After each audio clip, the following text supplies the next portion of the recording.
All great things eventually come to an end. Love it or not, you can't run, and time will always catch up. Hold up. In 1997, a great thing happened.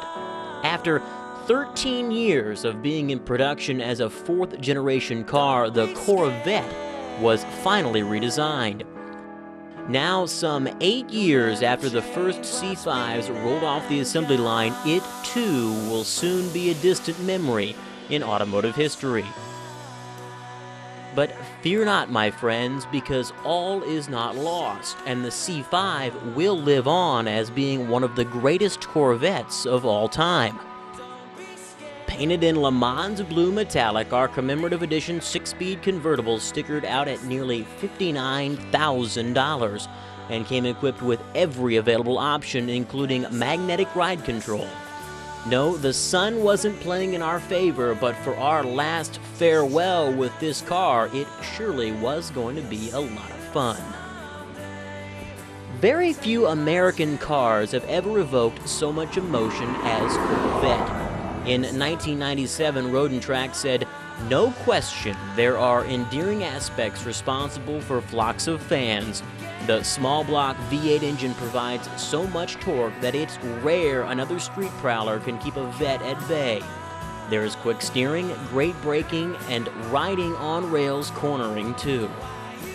In '98, it was Motor Trend magazine that named Corvette the Car of the Year, stating, "The C5 Corvette effectively encapsulates 45 legendary years in a single benchmark vehicle that pushes the boundary of what a sports car could and should be, redefining the segment as both high performance and functional."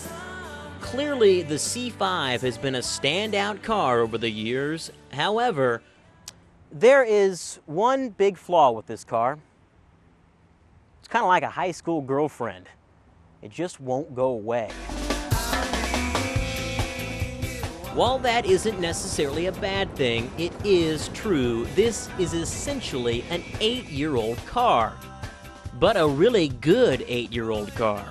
Under the hood, it's business as usual. The 346 cubic inch all-aluminum LS1 V8 remains the same for its final year in production. It makes 350 horsepower and 375 pounds-feet of torque in 6-speed form. Automatics get a 15 foot-pound decrease. Regardless, it's one sweet piece that would give some camera motors a run for the money in the smoothness department. Power delivery comes on like a waterfall, and the motor is equally happy approaching its 6,200 RPM rev limit as it is cruising around town in 6th. The interior, likewise, is a wonderful place to spend an afternoon. Our tester was skinned in a two-tone ivory interior with special Commemorative Edition logos stitched onto the seats.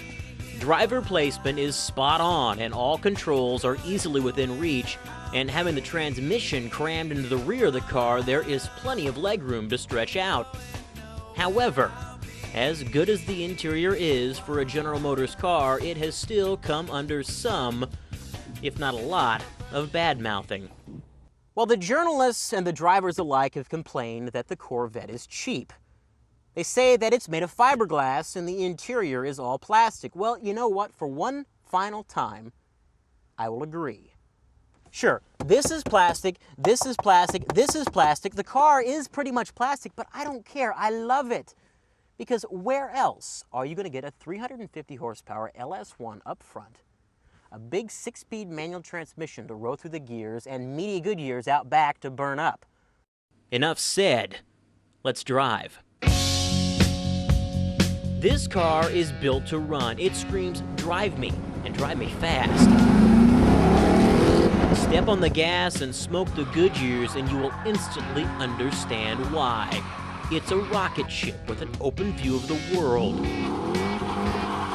A modern-day G-machine that does nothing short of amaze. Think of it as a plastic jackrabbit.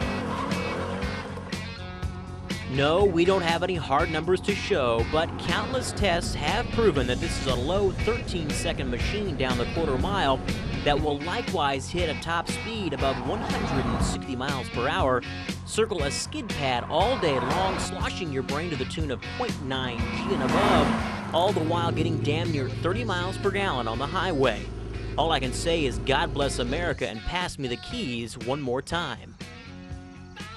Sure, the introduction of the C6 will open the door for new and improved numbers, but as we close the chapter on the 5th generation, we will forever remember this car as being a gentle giant that begs you to yell out its name, Corvette, and then proceed to do a long, smoky burnout just for fun.